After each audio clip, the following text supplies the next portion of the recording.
everybody, this is Blake Hackbarth with Recruitment Hockey coming at you with another video. Today we're going to be going over some basic centerman fundamentals. Fundamentals from the standpoint of being able to lead their teammates, kind of go over how to quarterback a faceoff and things of that nature. So these are some of the most important things that come with being a centerman. I always tell my players, first things first, taking a draw. Centermen, obviously, are going to be the ones that take a draw most of the time. Knowing where you want to go with the puck and letting your teammates know where you want to go with the puck, whether you win or lose. All right, we're not going to get into, how to read your opponent or anything like that today when taking a draw, but simply being able to have the confidence and the leadership to tell your teammates exactly what you want to do, whether you win or lose.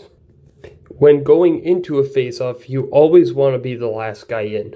You want to make sure that all your teammates are set, and to be the second guy into the center, the dot, is important because it's going to help you create leverage over your opponent that you're about to take the draw against. So being the last guy in, make sure your players are where you want them to be, because hockey is not your cookie cutter type of game. You got to be able to explain different situations and different scenarios and move your players around to get them on the right hand or anything like that. And also when we're playing centerman, having the pride to defer to your teammates. So, hey, I'm 1 for 8 on my faceoffs today. I haven't beat this guy yet. Maybe I let my winger or someone else take the draw that will give us a better chance to win a draw. You got to have the pride to admit it's just not your day. All right. And when we talk about having the pride to admit it's just not your day in the circle, always paying attention to every single face-off, knowing what the other team's doing, what their other centermen are doing, what they're reading, how they react to face-offs, and how you can get a leg up on them. I'm a big proponent of face-offs and how they operate and things like that. I was a centerman myself, and a lot of offense can be created by simply winning draws, and a lot of opportunities to get the puck out of the D zone start with first winning a draw. It makes the game a whole lot easier if you got the puck right away. It's a 50-50 puck. Turn that puck from a 50-50 puck into a 90-10 puck.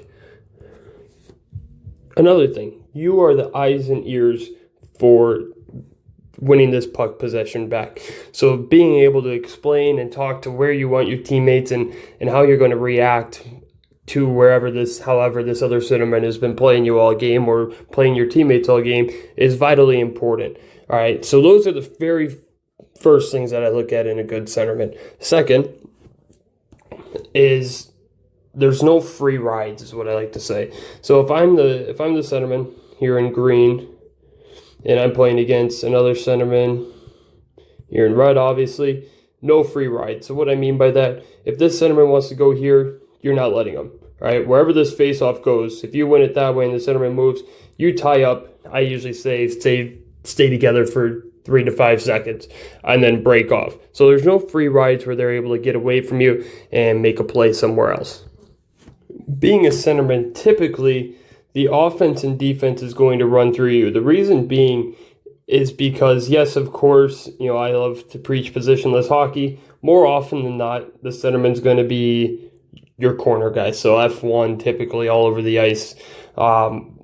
And so being that option to lead the offense, lead the defense, it kind of relies on you. You're the thinker out there. The wingers are kind of, I don't want to say not thinking as much, but they're built more for offense just based on the merit of their position and them typically being towards the outside. So us as centermen constantly being able to build speed all over the ice is very important, and staying underneath the puck. So what I mean by staying underneath the puck is if here's the play, we'll say our defenseman right here has it, and he moves it up, quick up to that winger up there, all right?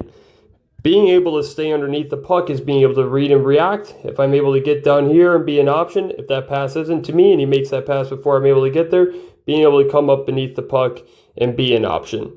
All right, not only that, let's say that I do receive that pass from the defenseman. So I do receive this pass from the defenseman. He hits me in stride. And I'm able to get speed going up the ice. Being able to get up here and distribute the puck side to side is where you're going to create a lot of offense. All right, so we're not going to be getting into any defense today particularly, but being able to be an option all over the ice, playing underneath the puck. Yeah, what I love about center is that essentially you're a hybrid. I mean, you're able to play a little bit of defense and you're able to play a little bit of offense. And like I said, I believe, at least personally, that the offense and defense runs through you. What you're able to do with the puck is how you're going to jumpstart some offense. And obviously, yes, there's guys that are better at creating offense than others, and there's guys that are better at playing defense than others. All right, but being able to jumpstart these plays and being a reliable option, able to catch passes through the middle, not afraid to play through the middle, able to read what's ahead of you, able to read what's behind you, is kind of what I look for in a centerman. So kind of deferring, again, to your wingers. Your wingers, let them go be more creative, go create more offense. As a centerman, more often than not, you're going to find yourself in the D zone. Down here, you're going to find yourself as that F1 typically in these quarters, right? Just based on basic positioning of hockey, centermen are always going to be lower than the wingers, and the wingers are always going to be higher than the centermen, obviously, more often than not making them F1 and F2 in the offensive zone. So you're always going to be, I don't want to say always going to be playing behind the play, but at least to a certain extent, you're going to find yourself on the defensive side of the puck more. So being defensively cautious, but also able to get back in the zones and get low. And really, it's a position where it takes a lot of work and a lot more skating and being quick and making quick decisions. So to recap, what makes a good centerman is first winning 50-50 pucks. All right, not only in the faceoffs and the corners, turning our 50-50 pucks into 90-10 pucks. Talking. Don't go into a face-off blind. Don't be the first guy in there. Make sure your guys are where you want them and make sure they're ready to play. Right? The ref's going to drop the puck whether your wingers are ready to play or not.